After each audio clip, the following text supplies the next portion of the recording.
Hi. Um, this is my other vacuum cleaner by Bissell, and it was kind of acting up. It was vibrating more than usual. So I went online and I didn't see any videos about it.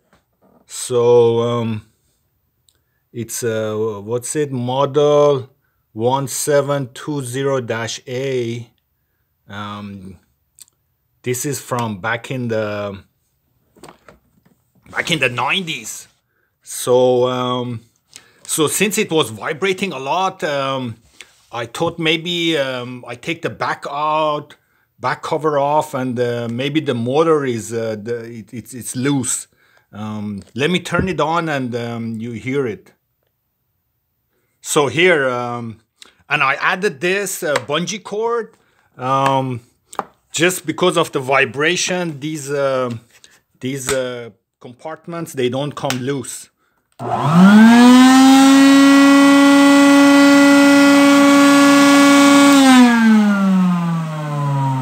So it's not that bad now. And what I did was I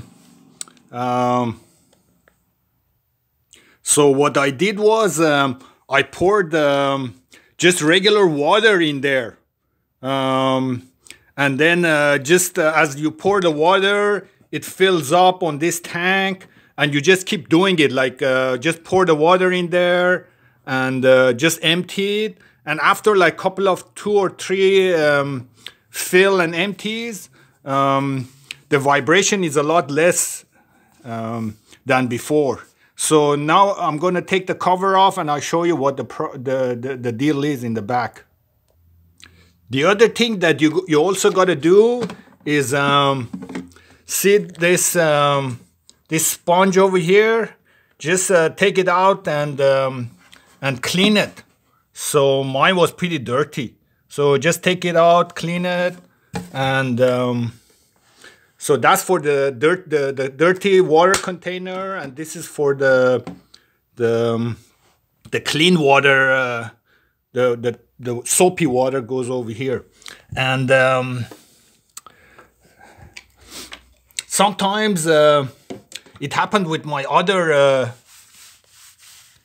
vacuum cleaner. The washing liquid wasn't spraying. So if that happens to you, maybe spray some WD-40, some oil in here, and that will suck it in. And maybe if it's frozen, the pump is gonna free up the pump. So squirt some WD-40 in here and turn it on, and then hopefully it will free up. Okay, I took these three bolts out, these 3 screws over here, and this cover comes off. So there it is inside.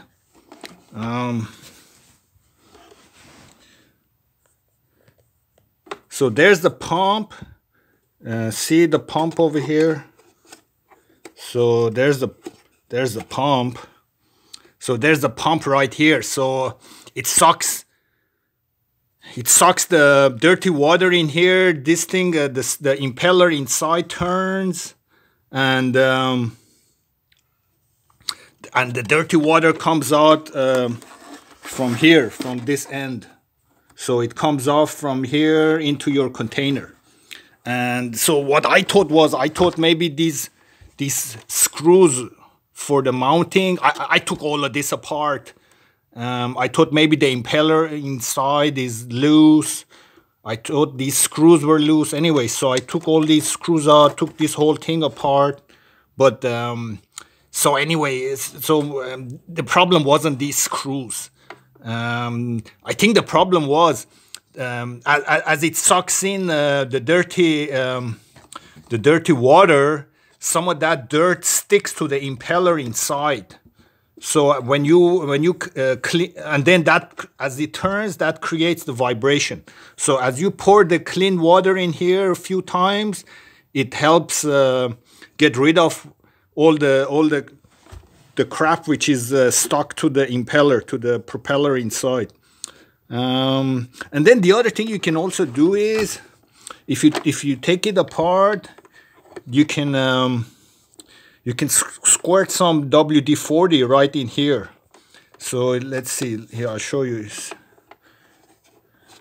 See that part that is turning, it's got a little bearing in there.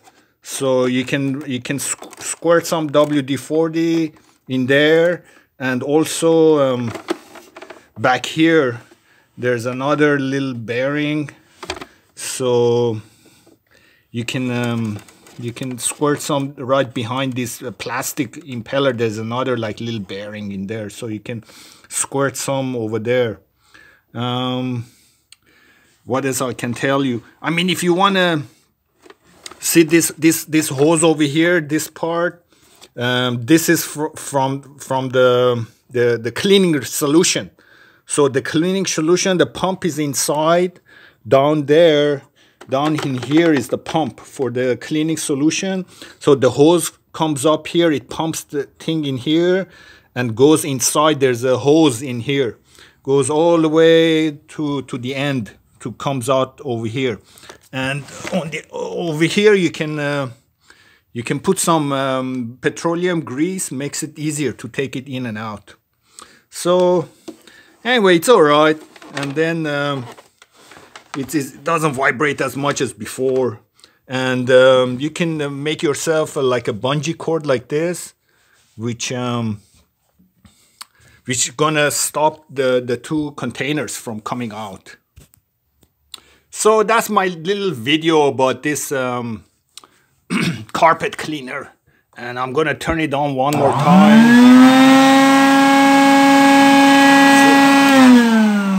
So I hope you enjoyed this video, and good luck. Thank you. Bye.